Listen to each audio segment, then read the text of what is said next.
termasuk kebiasaan kedua orang tuanya yang kerap beribadah 5 waktu dan membaca kitab suci Al-Quran, juga dianggap oleh Muhsin adalah kesesatan.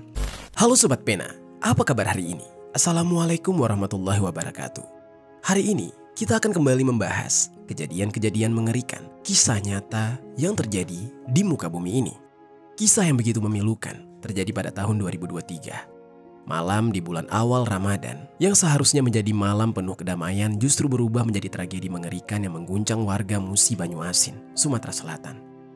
Saat seorang pria yang tiba-tiba datang ke sebuah masjid sambil menenteng sebilah parang yang kemudian dengan brutalnya dia langsung menghabisi nyawa ibu kandungnya sendiri yang sedang khusyuk melakukan tadarus Al-Quran di dalam masjid. Bahkan sang ayah yang mencoba menghentikan aksinya juga mendapatkan luka serius akibat amukan dari anaknya sendiri. Alasan pria tersebut dengan tega melakukan aksi sadis itu bikin geleng-geleng kepala. Pria itu menilai bahwa apa yang dilakukan oleh sang ibu, yaitu tadarus Quran sendirian, adalah hal yang sesat. Sekaligus dia saat itu memang sudah kesal dengan kedua orang tuanya yang sebelumnya sudah membakar kitab kepercayaannya yang sesat. Bagaimana cerita selengkapnya dari kasus yang satu ini? Langsung saja kita bahas di Kata Pena.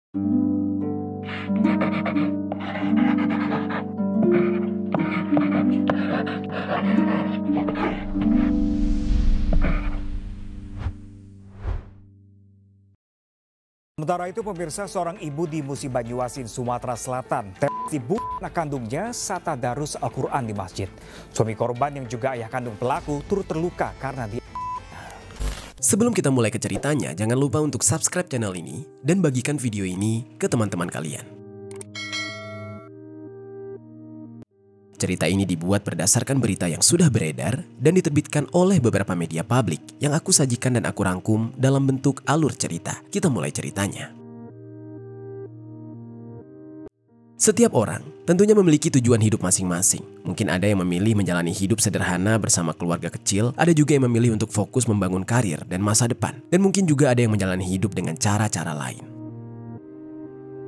Namun tidak sedikit pula yang memilih untuk memaknai hidup dengan berhijrah, mencari ketenangan hidup di balik kepercayaan dan kedekatannya kepada Tuhan. Salah satunya adalah seorang pria asal desa Letang, Kecamatan Babat Supat, Kabupaten Musi Banyuasin yang bernama Muhsin. Di usianya yang di saat itu sudah menginjak 36 tahun, Muhsin memutuskan untuk mengubah arah hidupnya dan lebih mendalami keyakinan yang dia anut. Demi tujuan hidupnya tersebut, Muhsin pun memilih untuk tinggal dan menuntut ilmu di sebuah pondok pesantren. Keluarga Muhsin sendiri yang dikenal cukup religius dan memegang teguh nilai-nilai keagamaan, terutama sang ayah yang bernama Misbahul Munir yang sudah berusia 64 tahun dan ibunya yang bernama Siti Fatona berusia 56 tahun. Mengetahui niat anak keempat mereka untuk memperdalam ilmu agama, tentu saja mereka mendukung. Mereka pun berharap sepulangnya nanti dari pesantren, Muhsin bisa menjadi pribadi yang lebih terarah, lebih bijaksana dan tentu saja lebih taat kepada Allah Subhanahu wa Ta'ala. Namun sobat, jauh dari harapan mereka.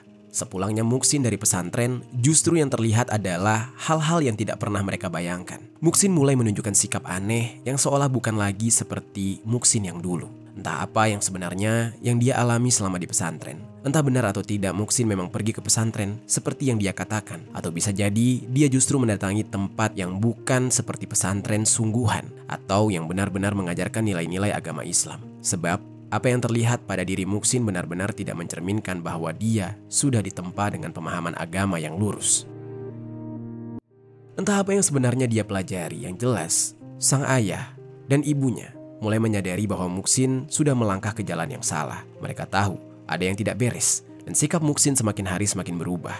Ucapan yang mulai terdengar ganjil dan cara pandangnya terhadap agama yang terasa menyimpang. Sikap Muhsin tersebut pun membuat Munir dan Fatona meyakini bahwa anak mereka sudah terpengaruhi oleh sesuatu yang keliru dengan ajaran dan kepercayaan yang menyimpang dan jauh dari kebenaran di dalam agama Islam.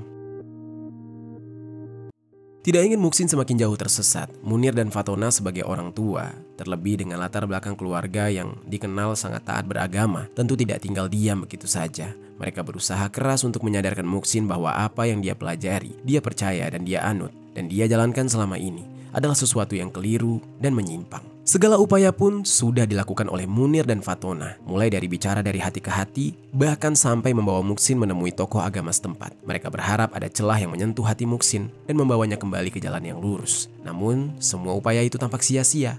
Usaha mereka seolah tidak berarti apa-apa di hadapan keyakinan Muhsin yang sudah terlanjur tenggelam di dalam pemahaman yang sesat.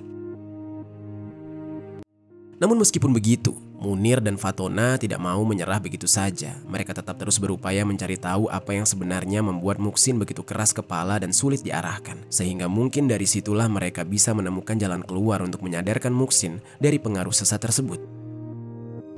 Lalu sobat, setelah memperhatikan kebiasaan-kebiasaan Muhsin sehari-hari, mereka pun mulai menyadari bahwa Muhsin memiliki sebuah kitab yang selalu dia pelajari dan dia yakini. Kitab itu jelas saja bukan kitab suci Al-Quran dan bukan pula kitab-kitab tafsir atau fikih yang umum digunakan di pesantren. Sebaliknya, isi dari kitab itu justru terdengar asing, penuh dengan ajaran yang tidak lazim, bahkan bertentangan dengan nilai-nilai Islam yang sebenarnya. Meyakini bahwa kitab tersebut yang menjadi akar penyebab perubahan sikap Muhsin dan penyebab anak mereka semakin jauh dari ajaran agama Islam yang murni, Munir dan Fatona akhirnya memutuskan untuk membakar kitab yang mereka anggap sebagai sumber ajaran sesat itu dengan harapan bisa memutus pengaruh buruk dari kehidupan anak mereka.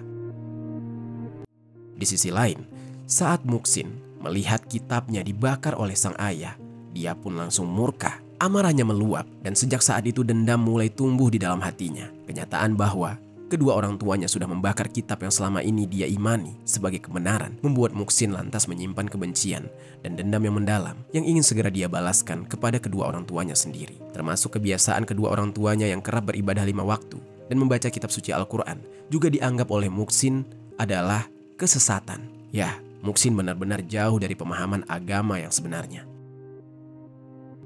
Karena sudah meyakini orang tuanya lah yang sesat, Muhsin yang sudah korslet pikirannya malah berencana ingin melakukan tindakan yang sangat durhaka. Muhsin berencana ingin menghabisi nyawa orang tuanya karena menurut aliran kepercayaannya, orang tuanya yang dianggap sudah melakukan kesesatan boleh dihabisi, halal untuk dimatikan.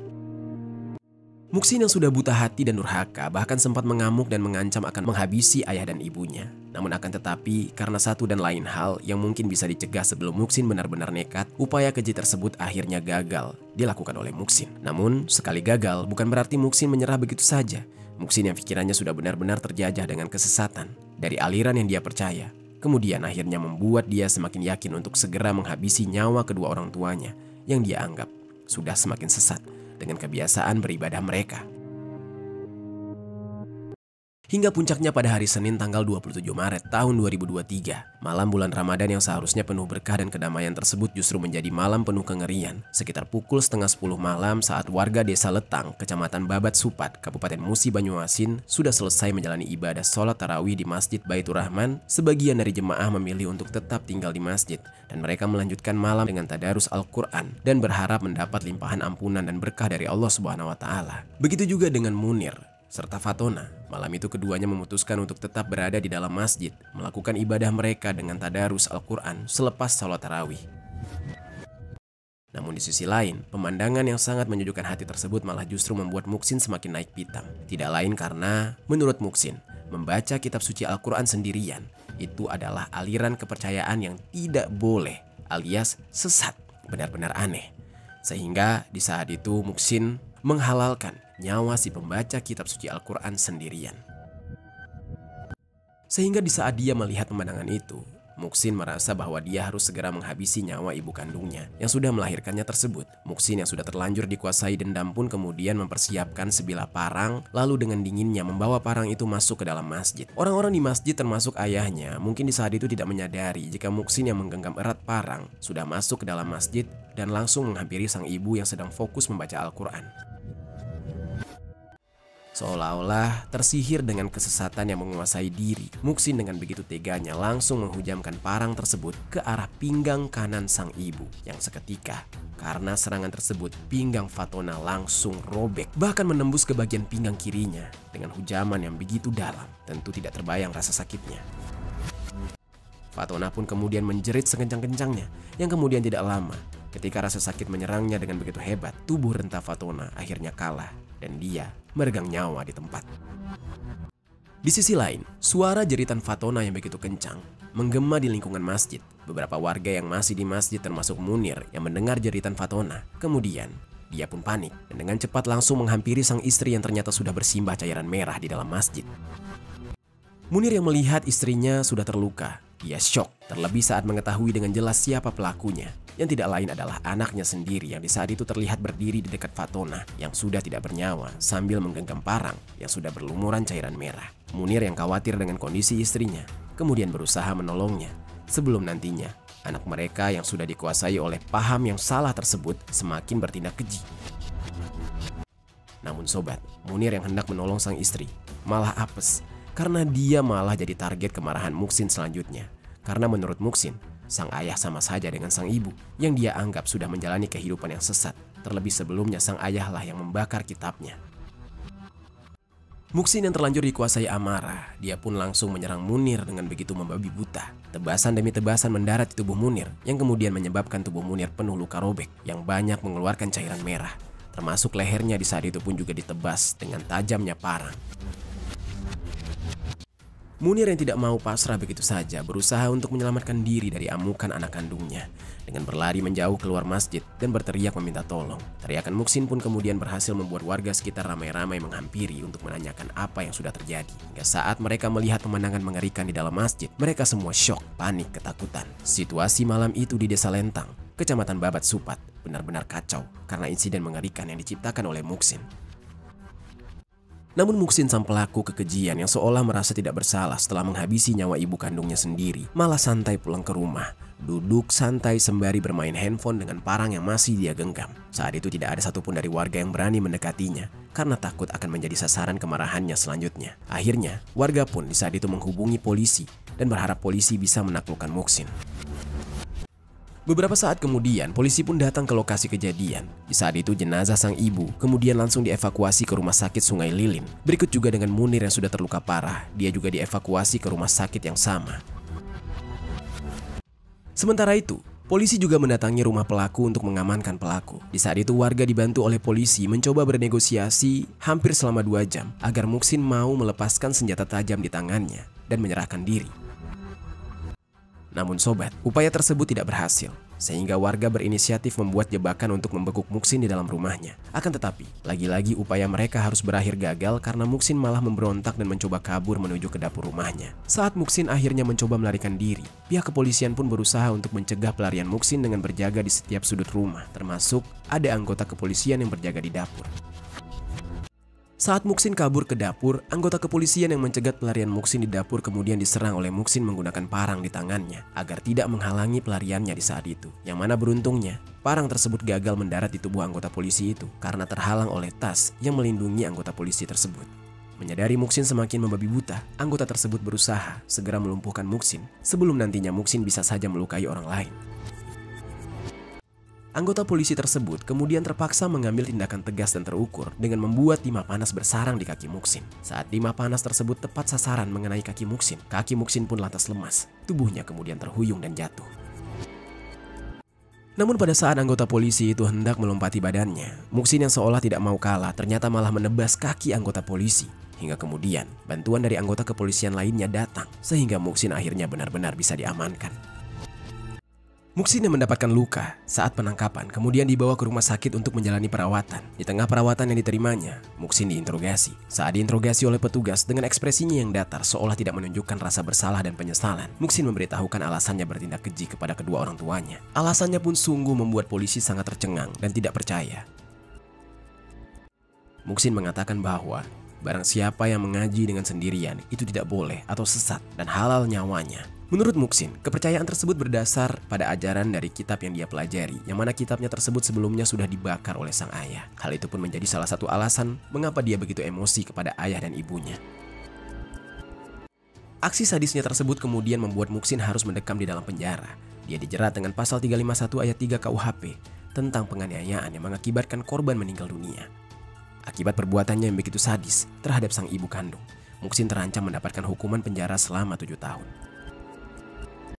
Sementara itu, jenazah sang ibu, Fatona, yang sudah selesai diperiksa lalu dipulangkan ke rumah duka untuk kemudian disemayamkan. Kesedihan keluarga serta orang-orang yang mengenal dekat sosok Fatona mengiringi kepergian Fatona, bahkan hingga jenazahnya dikuburkan. Mereka tidak menyangka jika Fatona akan menjadi korban kekejian putranya sendiri, terutama Munir yang kehilangan sang istri, sekaligus menjadi korban selamat dari kebengisan putra kandungnya, yang juga merasakan kesedihan yang seolah tidak pernah ada ujungnya. Mereka yang terluka akibat kehilangan Fatona pun berharap jika Muhsin dapat mempertanggungjawabkan perbuatannya. Di tengah duka yang mereka rasakan, mereka berharap Muhsin mendapatkan hukuman yang berat. Di sisi lain, sembari proses hukum berjalan, Muhsin di saat itu pun diamankan di ruang sel tahanan Polsek Babat Supat, Musi Banyuasin. Saat diamankan, lagi-lagi Muhsin berulah. Muhsin membuat keributan di dalam sel. Bahkan seorang petugas kepolisian yang sedang bertugas juga menjadi korban penyerangan hingga harus dirawat di rumah sakit. Namun, seolah tidak puas setelah membuat keonaran di dalam sel, keesokan harinya, Muhsin kemudian melakukan tindakan yang di luar nalar dengan membenturkan kepalanya ke dinding hingga kepalanya bocor. Cairan merah yang keluar dari luka di kepalanya pun tidak henti-hentinya mengalir, membuat petugas kepolisian panik dan segera membawa dia ke rumah sakit untuk mendapatkan perawatan. Namun sesampainya di rumah sakit, rupanya nyawa Muhsin tidak dapat terselamatkan. Muhsin di saat itu tiba-tiba dinyatakan meninggal dunia pada Rabu tanggal 29 Maret 2025 akibat luka parah di kepalanya. Kemudian setelahnya, jenazah Muhsin pun diserahkan oleh pihak kepolisian kepada keluarganya untuk kemudian dimakamkan. Yang mana karena pelakunya sudah meninggal dunia, proses hukumnya pun tidak bisa diteruskan. Pihak keluarga yang mendapatkan kenyataan bahwa Muhsin tidak mendapatkan hukuman penjara, melainkan harus dipulangkan dalam keadaan yang tidak bernyawa. Di saat itu mereka merasa jika keadilan seolah telah terbayar lunas karena sang pelaku sudah meninggal dunia. Meski mereka juga tidak menampik bahwa meninggalnya Muhsin juga menjadi duka baru bagi keluarga, yang mana padahal sebelumnya mereka berharap Muhsin dapat kembali ke jalan yang lurus. Namun begitu memilukan saat mengingat kenyataan bahwa Muhsin sudah pergi sebelum bisa bertaubat. Pihak keluarga yang mendapatkan kenyataan bahwa Muhsin tidak mendapatkan hukuman penjara, mereka di saat itu merasa sudah cukup. Itu sudah menjadi ganjaran atas perbuatan keji yang dilakukannya. Itu dia sobat, kisah dari Muhsin yang menghabisi nyawa ibunya akibat terpengaruh oleh ajaran sesat. Apa pelajaran yang bisa kita ambil dari kisah ini? Oh ya sobat, aku pengen ngasih tahu ke kalian, Kata Pena tergabung di dalam program YouTube Shopping Affiliate. Nah, buat kalian yang sedang mencari barang-barang yang menarik dan keren, aku punya beberapa rekomendasi produk untuk kalian. Kalau tertarik, langsung saja klik link produk di pojok kiri bawah untuk pembeliannya.